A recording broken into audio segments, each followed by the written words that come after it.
बहादुरपुर गांव में मोहित अपनी मां निर्मला के साथ रहता था। फिर कुछ दिन बाद मोहित की शादी अनुष्का नाम की एक लड़की से हो जाती है। फिर शादी के बाद से ही मोहित की मां निर्मला अनुष्का को अपनी इशारों पे नचाती रहती है। बहू, खाना बन के तैयार हुआ कि नहीं? और 5 मिनट माँ जी। कितना देर करती है तू खाना बनाने में? देर कहाँ हुई है माँ जी, सिर्फ 9 ही तो बजे है। भूख के मारे तो मेरे पेट में चूहे दौड़ रहे हैं। तो चूहे मारने की जहर खा लीजिए माँ जी। फिर वहाँ मोहित आ जाता है।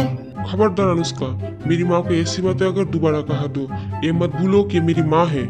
मोहित की नौकरी शहर में लग जाती है और शहर जाते वक्त मोहित अनुष्का से कहता है कि देखो, मेरी माँ का ध्यान रखना, चुनमुन के साथ जैसा व्यवहार करना मेरी माँ के साथ भी वैसा ही करना, वरना तुम्हारे साथ अच्छा नहीं होगा। वे कह के वो चला जाता है। फिर इसी बात का फायदा लेकर अनुष्का अपनी सास से बदला लेने लगती है।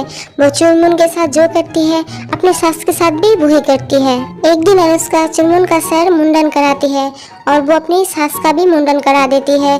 उसके सास कहती रहती है लेकिन अनुष्का कोई बात नहीं सुनती, उसके सास का भी मुंडन करा देती है।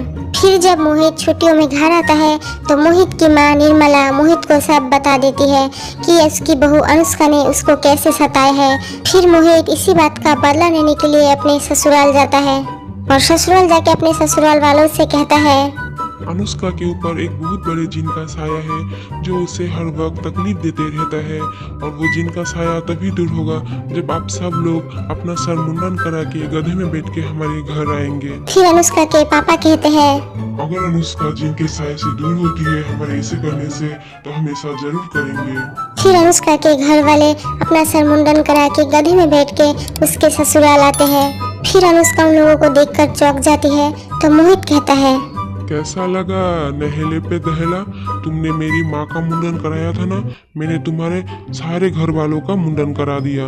फिर अनुष्का रोने लगती है कि मुझे माफ कर दीजिए, मैं ऐसा और कभी नहीं करूंगी। फिर निर्मला भी अनुष्का से माफी मांगती है।